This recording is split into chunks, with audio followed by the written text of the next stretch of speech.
Hi guys, and welcome to lesson 2 of module 5. In this lesson, we're going to talk about your CV, also known as your resume, and your portfolio. I would add to this lesson the cover letter. Let's start with your resume. On my screen is a typical resume of anybody working in any corporate organization in the world.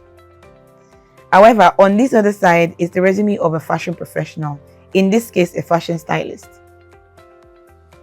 What is different in these two resumes? The industry. Now, it's important for you to understand the requirements of what it means to design a resume in your locality. In some countries, whether fashion or not, you're not allowed to put your profile headshots on your resume. In some other countries, they're indifferent, while in other countries, it is required. I'm sure you really did not know this before. Now, this is something to take note of when you're designing your resume. Remember, in one of the models, we talked about the fact that there are two groups of fields in the fashion industry, the technical and the non-technical. Now, if you're applying for the non-technical roles, I would advise that you follow corporate inclined rules and regulations on putting your resume together, which might require you not to put your profile headshots on your resume. However, if it's a creative role, guess what? Companies want to know what you look like. They want to feed up the vibe, and your picture or a profile headshot can go a long way in determining that. Let's take a fashion stylist, for example. The resume you're seeing on the screen can show someone who is very gothic or very down to earth. Your resume can actually reflect your personality just from your profile picture. We've talked about profile picture enough. Let's talk about other things. In your resume or your CV, remember to outline relevant skills for the roles you're applying for.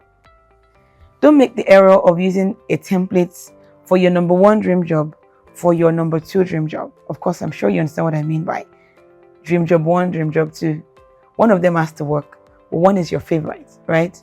So if your first interest is actually fashion styling and your second interest is fashion photography, they are very similar, right?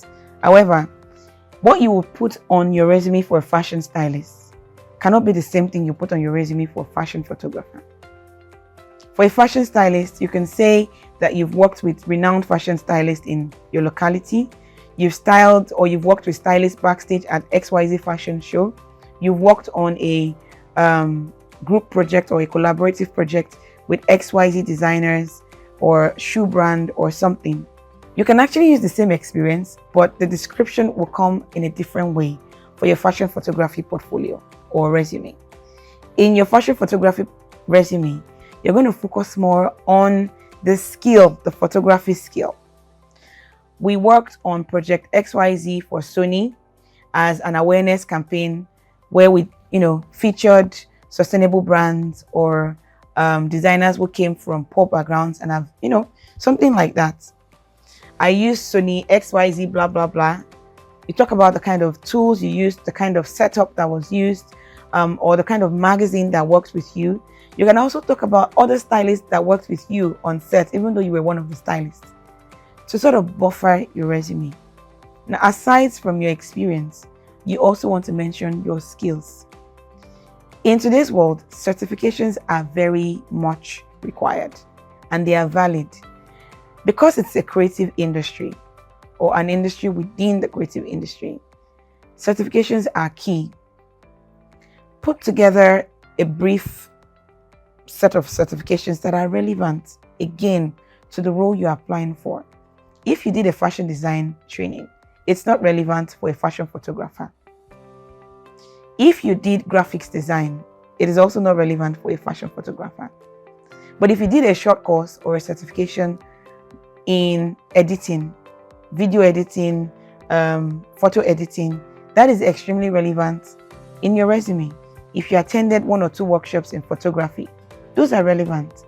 What am I implying? I'm implying you need to build your portfolio. You need to expose yourself so that you can also have a robust portfolio.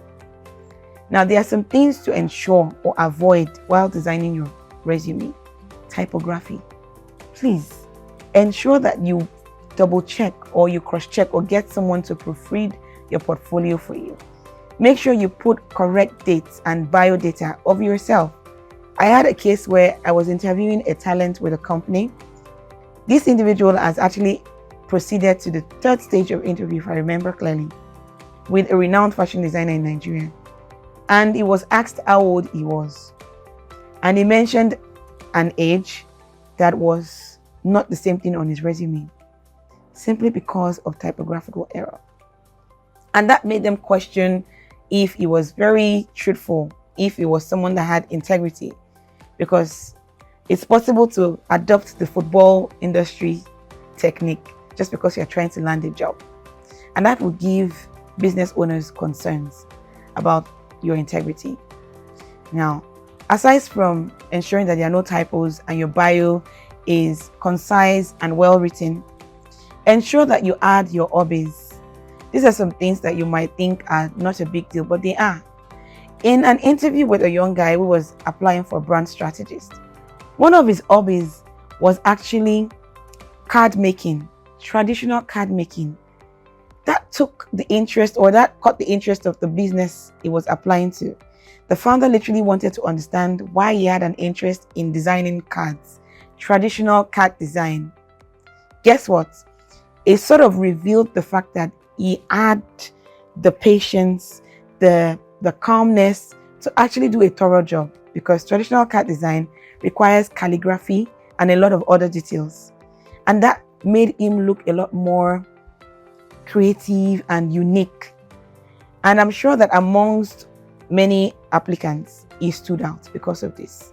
So don't just write swimming, dancing, reading. Like, remember, we've done the introspection. You can actually say you love the Igbo culture. You have a thing for, just concisely describe what your hobbies are, to the end that you're able to appeal to the interest or the attention of the companies you're applying for. Now I'm going to stop here, in talking about resumes and CVs. I'm going to talk a little more about portfolios. What is a fashion portfolio? Remember what it's like while you were in primary school. At the end of the term, they give you your report card. Some kids are usually very terrified to take their report cards home. But in your envelope, you have your scripts of all the exams you've written, your tests, and the grades on those tests. Remember also that there are 3 terms in a session. Now, the first term, your parents are usually a lot calm because it's a new year. They want you to settle in, into the new class. By the second term, they expect more from you. And the third term, they expect you to be excellent in whatever year. Let's say year 4, year 5. You should be one of the best, if not the best, year 5 students. That is exactly what your portfolio is like. It shows your journey and your growth in the industry. I'm going to use an illustrator, for example. So in 2010, Lagbaja became very much interested in fashion illustration after completing the Super Fashion Intern course. And the first set of designs he had, he literally underestimated those designs. But because of the Super Fashion Intern course, he decided to keep them, date his sketches, and keep them in a very nice folder. 4 years down the line, Lagbaja had embarked on a series of workshops, he had taken certifications, and now is a professional 3D illustrator.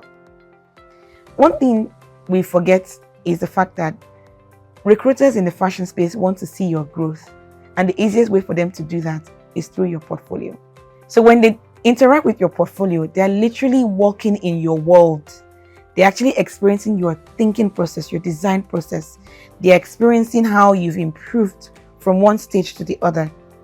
Now, I'm not going to go into details of whether your portfolio should be neat or nice, but I'm going to say this for sure. It's important that you have a physical hard copy portfolio and also a digital portfolio. Gone are the days where you have to wait for a physical interview for somebody to look at your portfolio.